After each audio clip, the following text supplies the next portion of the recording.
আমাদের তো নিরাপত্তাই নাই। প্রশাসন যেন দেখাও না দেখা বান করে। হ্যাঁ, আমি ওরকম ভাবে চিৎকার করতেছিলাম, কান্নাকাটিও করতেছিলাম। পরে অফিসে আমি কাজ করতে পারিনি, 1 ঘন্টা পরে বসাছিলাম অফিস। পরে স্যারেরা জিজ্ঞাসা কি হয়েছে। পরে আমি বলছি এরকম।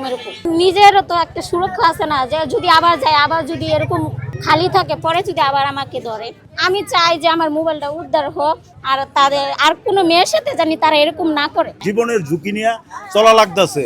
বাবাখুর, গাঁজাখুর, হিরোঞ্চি সারা দেশে ভরে গেছে।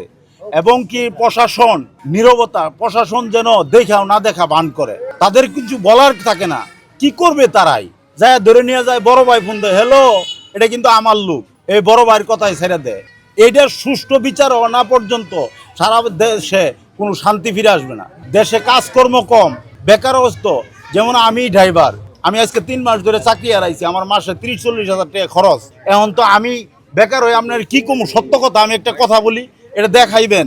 আমি এক প্যাকেট সিগারেট খাই 500 টাকা 400 টাকা দেয়া, আর আমি 1 প্যাকেট বিড়ি খাই 25-20-35 টাকা দেয়া। কেন?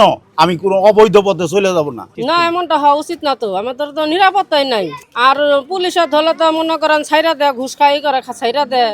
আর মনে করেন হেরা নিয়ে যাবার গাড়িতে উঠাইলে সুরা মনে করে যে আমার বাসা। কিন্তু যতক্ষণ জনগণ মুখে থাকে ততক্ষণ মনে করেন শাস্তি হারা পায়, কিন্তু জনগণের হাতে তো তুলে দেয় না। পানি থাকে না, পানি বেগরে তো কিছু, পানি ছাড়া তো জীবনই বাঁচার কথা না, কিন্তু সেই পানির লেগে মানুষের হাহাকার। না, অনেক ভালো নাই আমরা এখন। আমরা দেশে এখন মানে জানের কোনো নাই, মনে করে নিরাপত্তা নাই। আমার খাবার দাবার নিরাপত্তা নেই, একটু পানি খায় বাঁচবো, হেরও নিরাপত্তা নেই। এই গরমের ভিতর কারেন্ট ছাড়া অনেকে হাই উতাস করে, কারেন্ট ছাড়া বাঁচা যায়।